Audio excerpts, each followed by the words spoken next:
privacy tool you trusted was designed to exploit you. You were told a VPN would keep you safe online, that it would protect your privacy, but what if the tool you just downloaded for safety was actually built to watch you? What if the tool you installed for privacy quietly recorded your behavior, your app usage, your habits, your online patterns, and sold access to that data? In this video, you'll learn how the most dangerous VPN ever created went undetected for years, how a major tech giant used it to spy on teens and crush competitors, and why today's trusted VPNs are still using the same blueprint. I spent months combing through leaked emails, court documents, and buried privacy policies that were never supposed to be read.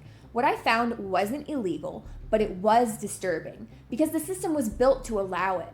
This story isn't about one bad company. It's about how the entire VPN industry got away with it, how trust became a business model, and why the next time someone promises you privacy, you'll know what to look for. Back in 2013, Facebook bought this small Israeli app called Onavo. It was built by cyber intelligence veterans from Unit 8200. The specialty in that unit was traffic interception, behavioral analytics, and deep packet inspection. On the surface, Onavo was marketed as a data-saving app, but in reality, it became one of the most powerful surveillance tools ever deployed on consumers. From the moment you installed it, every packet of data on your phone, including every app you opened, every background process, and every tap, was routed through servers owned by Facebook. That gave them full visibility into which apps you used, how often, how long you stayed, and what kept you hooked. And in some cases, even the content itself. It was full spectrum traffic surveillance, and Facebook used it to spy on competitors, especially Snapchat. By 2016, Snapchat had basically taken over as a go-to app for Gen Z. Teenagers were leaving Facebook and Instagram in huge numbers, and Facebook needed to know fast just how quickly that shift was happening. Then Snapchat encrypted its traffic, and Onavo was now blind. So Zuckerberg sent his team a clear directive. We need reliable analytics about Snapchat. You should figure out how to do this.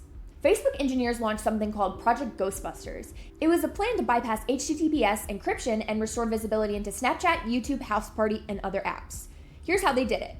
They created a fake root certificate to impersonate apps. They installed it through a VPN profile. It intercepted encrypted traffic. It decrypted that traffic and logged it, and then re-encrypted it before sending it along. From the user side, everything looked normal. But in reality, Facebook had just carried out a man-in-the-middle attack, the exact kind of tactic you'd expect from spyware or state surveillance programs. And the people they tested it on were teenagers aged 13 to 17. They were offered $20 in gift cards to give Facebook full root-level access to their phones. Even Facebook's own VP of security warned, no security person is ever comfortable with this. Eventually, in 2018, Apple banned Onavo for violating its privacy rules. So Facebook just rebranded it. They called it Facebook Research, codenamed it Project Atlas, and used Apple's enterprise distribution system to sneak it onto iPhones, bypassing the App Store entirely. And their target was still teenagers. They paid kids, again aged 13 to 17, $20 a month in gift cards to install the app and hand over complete root access. And it only stopped when TechCrunch broke the story in 2019. Apple responded by revoking Facebook's enterprise certificates, which instantly killed every internal app Facebook employees were using at the time. But did they actually stop? No. They kept the project alive on Android. They kept collecting data. They kept making billion-dollar decisions based on surveillance. This was a long-term business model designed with intent, backed by technical expertise, and strategically targeted at minors. And yeah, this is the part where I have to be careful and censor what I say. YouTube is advertiser-friendly, especially with VPN companies, so I can't always show you everything here. That's why I put the full breakdown, the documents, receipts, and my real thoughts inside the Cyber Resistance Club. If you want the uncensored version, it's all waiting for you in the link below. So here's what matters now. Facebook was the first to do it this way. They used a VPN to collect user data under the label of privacy, and it worked. That opened the door, and others started copying the business model. Companies with histories in adware, spyware, and data harvesting began acquiring VPN services. Trust was not their goal. They just needed users to stop asking questions. Some of the most popular VPNs today are built on that exact same structure. They have the same incentives and playbook. And unless you're looking deep under the surface, it's nearly impossible to tell. This is where it goes from sketchy to straight up sinister, because a huge number of VPN companies are not real companies. They're shell corporations, adware firms, offshore fronts, and former spyware vendors rebranded as privacy tools. And maybe you've seen those independent VPN review sites, the ones that always seem to rank ExpressVPN and Ghost in the top 3. Surprise! Those sites are owned by the same company that owns the VPNs, and that company's got one hell of a backstory. Ever heard of Kape Technologies? Didn't think so. But that's on purpose. Kape, formerly known as Crossrider, used to make browser hijackers and ad injection malware. In 2018, they changed their name because obviously, malware wasn't a great look. They then quietly started buying up the VPN industry. Here's what they own now: CyberGhost since 2017, ZenMate in 2018, Private Internet Access or PIA in 2019, and ExpressVPN, which was bought in 2021 for $936 million. And that's not all. Kape also owns the independent review sites, VPN Mentor and Safety Directives, which consistently rank Kape's own products at the very top of every best VPN list. You're not supposed to catch that. The same company that used to inject ads into your browser now controls multiple major VPN brands and the review sites that recommend them. They built an entire surveillance ecosystem, monetized both ends of it, and slapped a privacy sticker on the front. One industry analyst put it like this: Kape's network was explicitly designed to go after your data and your wallet. Do you still feel safe with your VPN? Kape isn't the only one playing this game. The VPN industry is littered with fake names, offshore shells, and state-level entanglements. Here's just one example. Back in 2025, investigators found out that more than 20 of the top 100 VPNs in the App Store were quietly owned by Chinese companies. That list included Turbo VPN, VPN Proxy Master, and Thunder VPN, all tied to a parent firm connected to Jihu 360, a company blacklisted by the US government for national security risks. Their ownership was masked through Cayman Islands and Singapore registered shells, but the traffic was routed through some very questionable infrastructure, and users had no idea. These apps had millions of downloads. Meanwhile, ExpressVPN, yes, the one owned by Kape, employed a former mercenary hacker from the UAE's Project Raven. That's a surveillance unit known for using 0 days against journalists and activists. That executive stayed on staff even after the US fined him. That's the kind of decision that tells you exactly what kind of company you're dealing with. And it gets worse when you look at all the claims these companies make, the ones plastered all over their websites, their ads, and their influencer deals. Because one of the biggest ones is no logs. Here's the dirty secret of VPN marketing. No logs means absolutely nothing without proof. And most VPNs either don't get audited, get fake audits from shady shell companies, or just outright lie. And even when there is an audit, it's usually a one-time thing, outdated, or only done on one server, or maybe a limited configuration. And when logs do exist, they leak. In 2020, 7 no-log VPNs, including UFO VPN and Super VPN, were caught with 1.2 terabytes of exposed user logs. Names, IPs, session timestamps, all wide open. All of them were running on the same white label infrastructure, all used fake company names, and all made the same hollow privacy promises. By the mid-2010s, VPNs had a problem. Nobody outside of niche tech forums cared about them. So the companies behind them pivoted, and they started paying creators. And it worked. People who didn't understand how VPNs actually function were suddenly promoting military-grade encryption and 100% anonymous browsing like it was toothpaste. Audiences listened because trust scales a lot faster than truth. And here's the part no one talks about. For most creators, 60 to 70% of their income comes from sponsorships. And VPN companies pay really well. It's $5,000 for a mid-tier channel and up to $25,000 per integration for bigger ones, plus lifetime commissions on every sign-up. That's 30 to 50% of every subscription, 4 years going to creators. In 2023, researchers reviewed 243 VPN ads on YouTube. 80% of them made false claims about anonymity, tracking protection, and security. And the vast majority of creators, they never checked what was actually under the hood. There's no incentive to verify a product when the pitch pays better than the truth. But this isn't about blaming creators, it's about the system. Because under capitalism, trust becomes a product, and once it's up for sale, privacy doesn't stand a chance. And this is also why I have never accepted a sponsored post. If you are wondering what the hell you're actually supposed to use to stay safe online, buckle up. We're about to break down exactly what makes a VPN worth trusting, which ones actually pass the test, and what to use instead if you really want to protect yourself. Let's clear something up real quick, because most people don't actually understand what a VPN even does, and what it doesn't. At its core, a VPN is just a private tunnel. It encrypts your traffic between your device and the VPN server, and it hides your IP address from your internet service provider or ISP and local network. That's it. Here's what that tunnel actually gives you. Your traffic is encrypted between you and the VPN. Your IP address is masked from the sites you visit. You get protection on sketchy public Wi-Fi, and yeah, it can help you get around geo-blocks or censorship.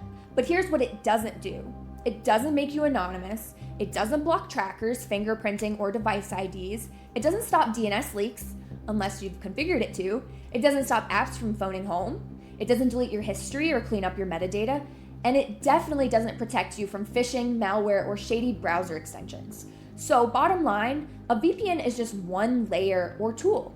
If you're not combining it with hardened browsers, encrypted DNS, sandbox apps, and solid data hygiene, you're not getting privacy. Now let's take it one step further, because sometimes using a VPN isn't just ineffective, it might actually be the wrong move. If you care about true anonymity, if you're a journalist, an activist, a dissident under threat, you should not be relying on a VPN. Here's why. VPNs are centralized. That means logs can be subpoenaed. Even no-log providers might still collect connection metadata. The VPN endpoint knows your IP and maybe even your payment info. And you're still wide open to fingerprinting and behavior-based tracking. So if you're trying to dodge surveillance capitalism, a VPN won't save you. It won't block Google or Facebook or the thousands of analytics libraries buried in your app. But what you need is browser hardening and a serious rethink of your entire device setup. That said, VPNs can still be the right tool. It just depends on your situation. They're genuinely useful when you're on public Wi-Fi and want protection from man-in-the-middle attacks. If you're trying to bypass school, work, or government firewalls. If you want access to blocked content like different Netflix regions or censored news. You don't trust your ISP or your country's network infrastructure, or you're trying to reduce your tracking surface by masking your IP. So yes, VPNs still have a place, but you've also got to know when to use them and which ones you can actually trust. So what should you demand from a VPN before you even consider it? Here's a checklist. If they don't pass every single point, walk away. Full scope third-party audit, not just a no logs claim, I mean the whole infrastructure, the clients, the servers, the logging policies. No audit means no trust. Transparent ownership. Can you trace who owns the company, where they're based, who's on the team? If not, assume they're hiding something. Open source clients. If you can't see what the software is doing on your machine, you can't verify a single claim they're making. Anonymous payment options. If they require a credit card or PayPal, they're tying your identity to your usage. Cash, Monero, crypto, or nothing. No connection metadata. No logs should mean no logs at all. That includes timestamps, bandwidth, and session IDs. If they keep any of it, it's a red flag. Privacy first features like kill switches, DNS leak protections, WireGuard support, Tor bridge or multi-hop routing, and custom DNS resolver support. And finally, it must be paid, no exceptions. If you're not paying for the product, you are the product.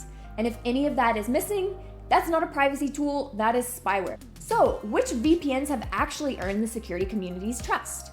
These are the few providers that meet the bar, just what the security community actually respects. First, we have Molpad. It's based in Sweden, no email required, and accepts cash by mail. It's fully audited and has open source clients. It offers Tor bridge support, and it is best for privacy-maxed users who don't want to hand over any identity whatsoever. Next up, we have IVPN. It's based in Gibraltar. They have transparent audits and team disclosures, and they block ads and trackers at the network level. It has anonymous sign-up and crypto payments. This one is best for users who want privacy by default and strong ethics under the hood. And third, we have Proton VPN. It is based in Switzerland. They have transparent ownership, which is by the Proton Mail team. It's audited and open source, and they have a generous free tier with no data caps. But Switzerland may soon force VPNs to log metadata. However, Proton has said that they'll relocate if the law passes, and they've started moving their infrastructure. It is best for beginners who want a trustworthy, non-predatory VPN that they can grow with. Now, these aren't perfect tools, but they're trustable and in a space where most others are built to extract, mislead, and exploit. So what should you use instead or alongside a VPN? Most people treat VPNs like the holy grail of privacy, but in 2025, they're often the least important part of your setup. Because what actually makes you trackable usually has nothing to do with your IP address. It's your browser, your behavior, your DNS traffic, your apps, your device ID. A VPN doesn't touch any of that. So if you actually want to reduce your exposure, you need layers. And these tools do more for your privacy than any sponsored VPN ever will. So first we have DNS over HTTPS, or DOE. Let's start with what almost nobody configures, DNS. Every time you visit a website, your computer makes a DNS request asking, where is this site located? By default, those requests are plain text, meaning your internet service provider or ISP and anyone else on the network can see everything you try and visit, even with HTTPS, even with a VPN, unless your VPN encrypts DNS too. DNS over HTTPS fixes that. It encrypts your DNS lookups and sends them through a trusted resolver, like NextDNS, Cloudflare, or Controlled. You can even self-host if you're advanced. If your goal is to stop your ISP from tracking your browsing, DOH handles it cleanly without rerouting all of your traffic through a VPN provider that you don't even know. Next, we have Tor browser. Tor reroutes your traffic through 3 relays, so no single point sees both who you are and where you're going. It's a powerful tool, but it's not a magic cloak. It's not true anonymity, and using it wrong breaks it fast. If you log into a personal account on Tor, you've linked your identity. If you act like it's a normal browser by opening tabs, resizing windows, watching YouTube with your account logged in, you fingerprint yourself. Tor is best when used carefully with no personal logins and a tight understanding of threat modeling. For high-risk situations where you need to reduce visibility, it works. But if you don't need that level of obfuscation, skip it. You'll just slow things down and expose yourself anyway. Next, we have hardened Firefox. Most privacy leaks happen in the browser, not in the network. So start with using Firefox. Install uBlock Origin, disable WebRTC, kill telemetry, use container tabs, and now your browser isn't leaking fingerprints, system info, or third-party cookies every time you load a page. You're already miles ahead of most people using a VPN alone. Browser isolation. If you're using one browser for everything from banking, crypto, work, and research, then you're fully linkable, even with a VPN. So split your activity. Put crypto in one browser, personal accounts in another, work in a container tab or a virtual machine, and research in a hardened setup. Compartmentalization breaks the cross connections that ad tech depends on. Even if one part gets exposed, the rest of your identity stays sealed. And self-hosted VPN. If all you want is encrypted traffic on public Wi-Fi, you don't need to rent that tunnel from a shady provider. Spin up your own WireGuard VPN on a $5 virtual private server, and now you control the endpoint, without any mystery logs or surveillance as a service or middlemen. It won't make you anonymous, but it will protect you from sketchy routers, firewalls, and lazy ISPs. The bottom line is that a VPN is just one layer, and for most people, it's not even the most important one. HTTPS encrypts your actual web traffic. DNS over HTTPS hides your DNS lookups. uBlock and hardened Firefox destroy trackers, and Tor, when used correctly, offers obfuscation, not invisibility. Browser isolation breaks profiling, and self-hosted VPNs let you route traffic without selling yourself out. So if you're only asking, which VPN should I buy, you're asking the wrong question. It's not just that VPNs could watch you, some were made for that. And the people who paid to tell you they were safe rarely checked if that was true. Companies hid behind shell firms. Creators repeated talking points, and privacy became something you bought, not something you understood. You weren't protected, you were sold to. And if that worked on you, that's because it was designed to. If this made something click for you, tap like, subscribe, and send it to someone who still thinks VPNs are safe. I want to hear more from you too. So what's one privacy tool you used to trust but now question? Drop it in the comments. And if you want the full uncensored version of this story, plus the full research, docs, and alternatives I actually trust, it's all in the Cyber Resistance Club. Links below. Thanks for watching.